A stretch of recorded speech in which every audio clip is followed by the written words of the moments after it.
여러분, 지금 이 순간에도 전 세계 어딘가에서 자라 매장 하나가 문을 닫고 있습니다. 강남대로 한복판, 명동 가장 비싼 자리를 20년 동안 꿰차고 앉아서 한국인들의 지갑을 진공청소기처럼 빨아들이던 세계 1위 패션 제국 자라. 이 거대한 제국이 지금 아시아 전역에서 짐을 싸고 있습니다. 조용히, 하지만 아주 처참하게. 2023년 한 해에만 한국을 포함한 아시아 주요 도시에서 수십 개의 자라 매장이 문을 닫았습니다. 한때 주말마다 시험 삼아 들러보던 그 화려한 매장들이 지금은 셔터가 내려진 채 텅 빈 공간으로 남아 있습니다. 여기서 충격적인 사실 하나. 이 제국을 무너뜨린 건 루이비통이나 구찌 같은 명품 브랜드가 아닙니다. 불과 몇 년 전까지만 해도 동대문 보세옷이라며 손가락질 받던 한국의 길거리 브랜드들이 세계 1위 기업에 목줄을 쥐게 됐습니다. 그것도 한두 개가 아니라 수십 개의 K 브랜드가 동시에 전 세계 시장에서. 대체 이 짧은 시간 동안 무슨 일이 벌어진 걸까요?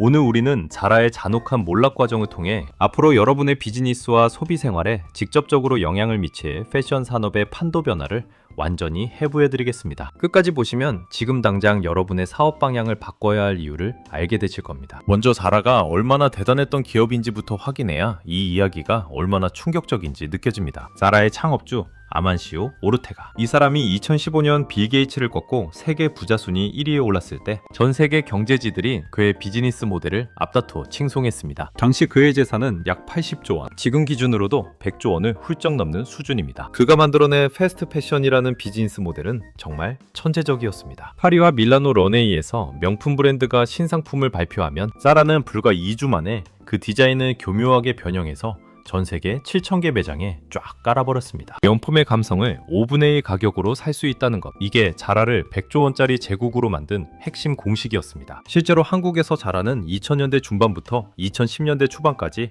거의 신화적인 존재였습니다. 주말 명동 자라 매장은 발 디딜 틈도 없었고 신상이 들어오는 날이면 직장인들이 점심시간을 쪼개 뛰어오던 곳이었습니다. 그런데 2026년 오늘 이 완벽해 보였던 공식이 완전히 작동을 멈췄습니다. 자라가 왜 소비자들에게 버림받고 있는지 그 본질부터 뜯어보겠습니다. 결론부터 말씀드리면 지금의 자라는 애매함의 늪에 빠졌습니다. 과거 자라의 무기는 적당히 싼 가격에 명품 뺨치는 디자인이었습니다. 하지만 최근 몇 년간 원자재 가격 상승과 인건비 폭등으로 자라의 가격표는 미친 듯이 올라갔습니다. 자켓 하나에 15만원, 바지 하나에 9만원. 이제 소비자들은 자라를 가성비 브랜드라고 부르지 않습니다. 그렇다고 품질이 좋아졌냐 하면 여전히 한철 입으면 보풀이이고 핏이 망가지는 공장형 퀄리티 그대로입니다. 결정적으로 그들의 가장 큰 무기였던 속도가 오히려 발목을 잡았습니다. 자라가 디자인을 기획하고 스페인 공장에서 옷을 만들어 전 세계 매장에 뿌리는 데 걸리는 시간은 약 2주에서 3주. 과거에는 이게 혁명이었습니다.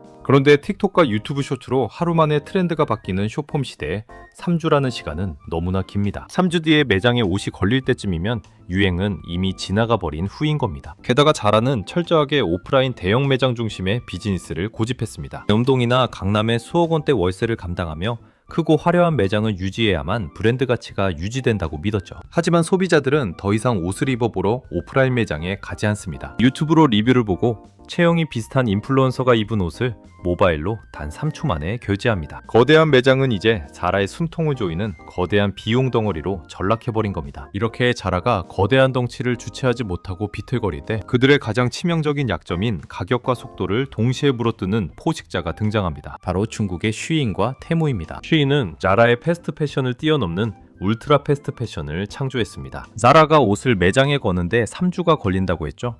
쉬인은 단 3일이면 끝납니다. 이들에게는 세계적인 디자이너가 필요 없습니다. 쉬인의 AI 알고리즘이 틱톡과 인스타그램을 24시간 감시하며 지금 이 순간 10대들이 클릭하는 디자인을 실시간으로 찾아냅니다. 데이터가 뽑히면 광저우의 수천 개 하청 공장이 즉시 재봉틀을 돌립니다. 처음에는 딱 100장만 만들어서 앱에 올리고 반응을 봅니다. 하루 만에 다 팔리면 다음날 2만 장을 찍어내고 안 팔리면 가차없이 폐기합니다. 악성 재고가 쌓일 일이 아예 없는 구조입니다. 무엇보다 무서운 건 가격입니다. 바지 하나에 8,000원, 티셔츠 하나에 4,000원. 자라 재킷 하나 살 돈이면 쉬인에서는 한 달 내내 매일 다른 옷을 입을 수 있습니다. 품질이 나쁘다고요?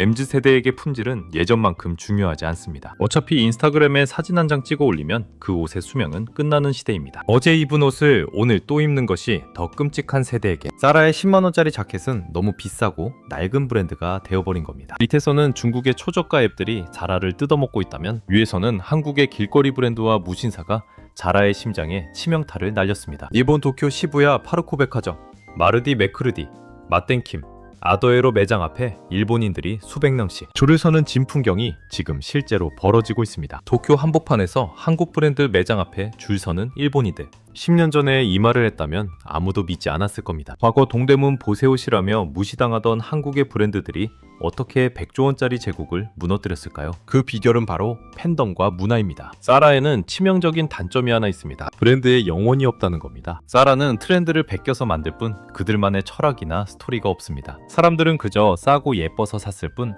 자라라는 브랜드를 사랑해서 사지 않습니다. 하지만 한국의 브랜드들은 달랐습니다. 무신사라는 거대한 생태계 안에서 자라난 K 브랜드들은 단순히 옷을 파는 게 아니라 정체성을 팝니다. 예를 들어 더그클럽이나 앤더슨벨 같은 브랜드들은 발매 전부터 인스타그램으로 디자이너의 생각과 옷을 만드는 과정을 팬들과 공유합니다. 옷이 발매되는 날에는 마치 아이돌 콘서트 티켓팅처럼 수만 명이 서버에 접속해 1초 만에 품절을 시킵니다. 소비자들은 옷을 사는 게 아니라 그 브랜드가 가진 힙한 감성에 소속되기 위해 기꺼이 지갑을 여는 겁니다. 게다가 무신사는 철저한 데이터 기반의 초개인화 플랫폼입니다. 사라가 강남대로 한복판에 불특정 다수를 위해 수만 벌의 옷을 걸어둘 때 무신사는 여러분의 취향을 정확히 분석해서 당신이 좋아할 만한 한정판 브랜드를 스마트폰 화면에 밀어넣습니다. 이제 소비자들은 이렇게 생각합니다. 똑같은 10만 원을 쓸 거라면 아무나 다 입는 자라의 공장용 옷을 입을 바에야 나만의 개성을 보여줄 수 있는 한국 디자이너의 옷을 사겠다. 이 생각의 변화가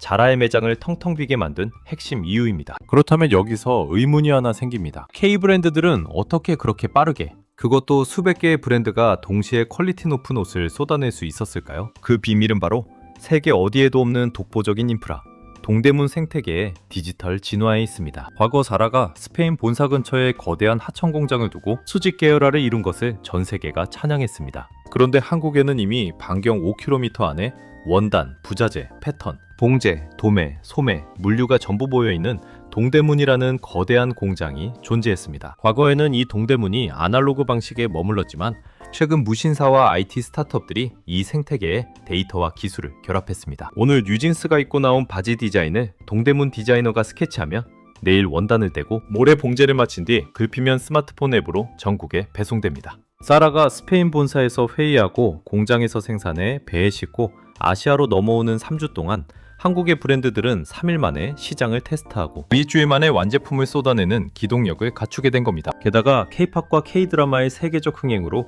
한국인이 입는 스타일 자체가 글로벌 스탠다드가 되었습니다. 아만시오 오르테가 회장이 아무리 돈이 많아도 동대문의 기동력과 K-문화의 결합은 절대 돈으로 살 수 없는 영역이었던 겁니다. 이제 결론을 맺겠습니다.